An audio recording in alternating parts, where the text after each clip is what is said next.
বন্ধ্যাত্ব সমস্যাটা এখন আর শহুরে সমস্যার মধ্যে সীমাবদ্ধ নয়, এটা কিন্তু এখন ডিস্ট্রিক্ট লেভেল বা গ্রাম লেভেলেও ছড়িয়ে পড়ছে।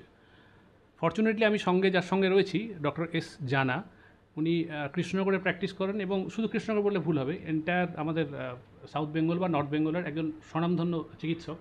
স্যারের থেকে আমি যেটা জানতে চাইবো, স্যার ডিস্ট্রিক্ট লেভেল বা ওই পার্টিকুলার বেল্টটাতে অ্যাওয়ারনেস আনতে গেলে এক্স্যাক্টলি কী কী করা উচিত বা কীভাবে আসবে? আমরা তো ডিস্ট্রিক্টে আমরা প্র্যাকটিস করি।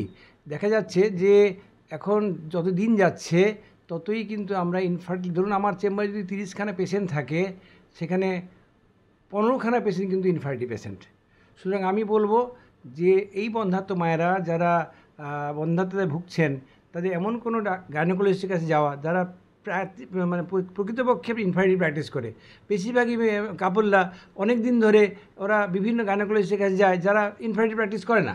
তারা অনেক দিন ঘুরছে, কিন্তু প্রপার যে লাইনের চিকিৎসা, যেরকম বিয়ে হওয়ার পরে একটা মেয়ের তার রুবেলা, তার থাইরয়েড, তার থ্যালাসিমিয়া টেস্ট করা উচিত, তার টিউব টেস্ট করা উচিত, এবং একটা পুরুষ মানুষের তাদের যে সিমেন্ট টেস্ট করা উচিত, এগুলো না করে অনেক দিন ধরে চিকিৎসা চলেই যাচ্ছে।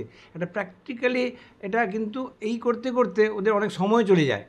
সেটা না করে আমরা যদি ডিস্ট্রিক্টে স্পেশালিস্ট যারা ইনফার্টিলিটি যারা প্র্যাকটিস করে তাদের কাছে যদি এনারা পৌঁছান এবং এই অ্যাওয়ারনেসটা যদি আমরা ডেভেলপ করতে পারি, তাহলে কিন্তু অনেক আগেই ওদেরকে আমরা সতর্ক করতে পারবো, এবং সেক্ষেত্রে ইনফার্টিলিটি ট্রিটমেন্ট এবং সাফল্যটা অনেক বেশি আসবে। এই অ্যাওয়ারনেসটা কিন্তু আমাদের ডিস্ট্রিক্টে করা দরকার আছে। হ্যাঁ, আর তাছাড়া আমাদের উচিত শহর থেকে যে সমস্ত ইনফার্টিলিটি স্পেশালিস্টরা বাইরে যায় প্র্যাকটিস করেন, আমার মনে হয় এই ডিস্ট্রিক্টে যে সমস্ত গাইনোকোলজিস্ট আছেন, অনেকেই 30-40 জন করে গাইনোকোলজি ডিস্ট্রিক্টে কাজ করেন, প্রত্যেককে নিয়ে ওদের 2 মাস বা 3 মাস অন্তর ওদেরকে একটা ট্রেনিং দিয়ে তাদেরকে সেই গাইনোকোলজিতে অ্যাওয়ারনেস করা, যা what is advance in infertility, এগুলো করলে কিন্তু আমার মনে হয় প্রত্যেক কাপল এবং ইনফার্টাইল কাপল অনেক বেশি সাফল্য পাবে।